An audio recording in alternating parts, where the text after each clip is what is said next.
Cô lần đầu lửa tiếng mua tia mà đã có là lúa cỏ tia yo tiếng mua tia mà cho lon tia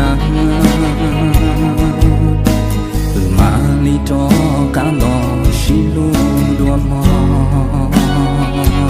anh buồn vui nào đâu ai trông ai thấy đúng hay sai biết than ai âm thầm gánh vai yêu người không còn thương trầm bông hoa rơi chắc nay mai hóa thân gái không màu cũng phai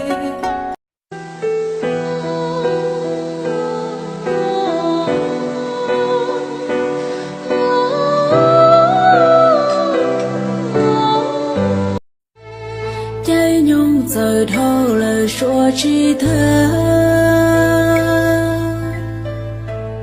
lu nâng thâu ua ya khu ca lò cu chân do chân lu có cha chỉ mua có e cu xia chỉ ca ua trâu đâu có gió kia lu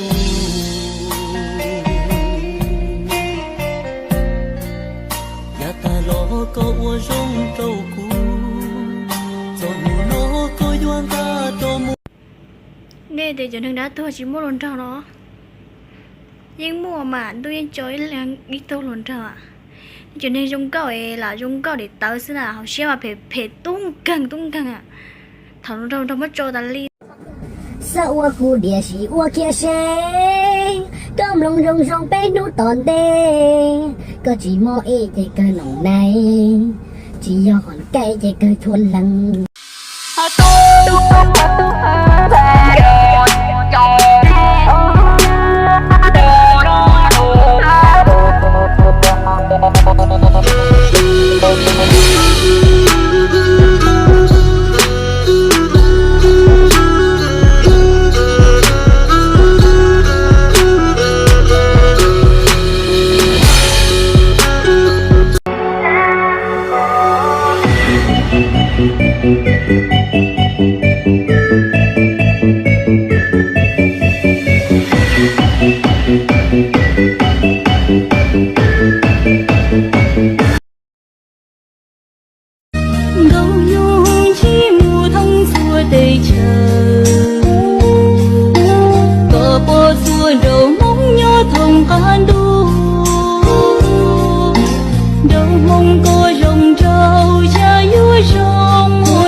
của tôi tôi mua có tôi đã chuyển thật nó của tôi thấy căng thẳng lo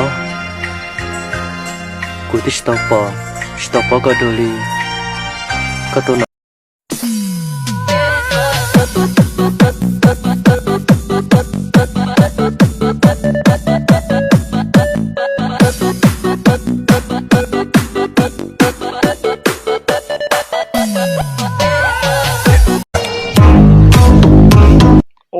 trong rồi luôn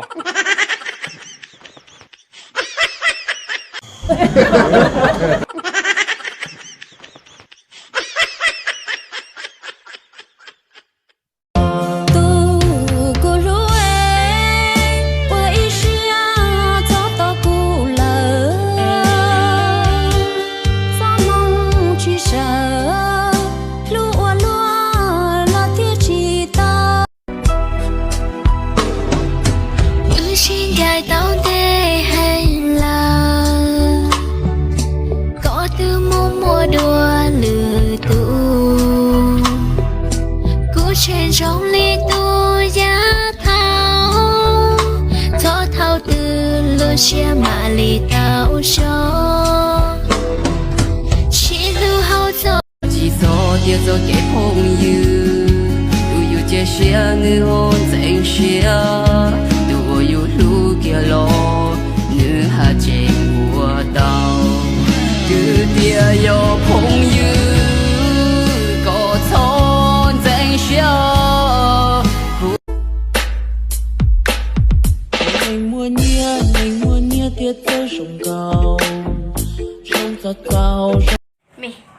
thì là nó quá chị cơ.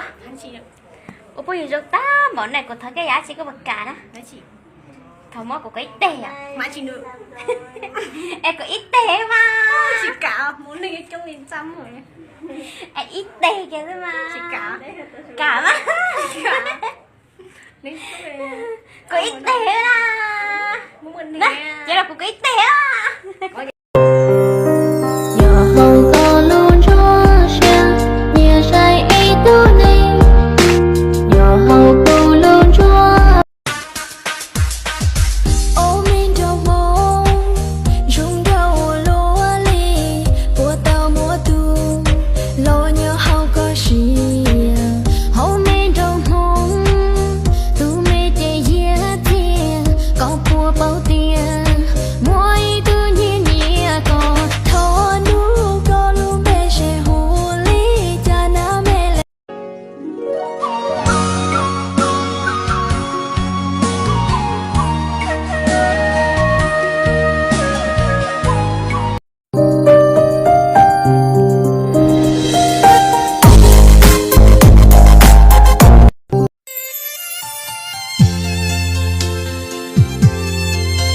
tôi cút luôn trên đôi nó từ lọt sau lợ lôn đồng riêng ta sân nào lọt đỡ gò lợ Nó lại tia, xuân tao cho nên không có mì mê.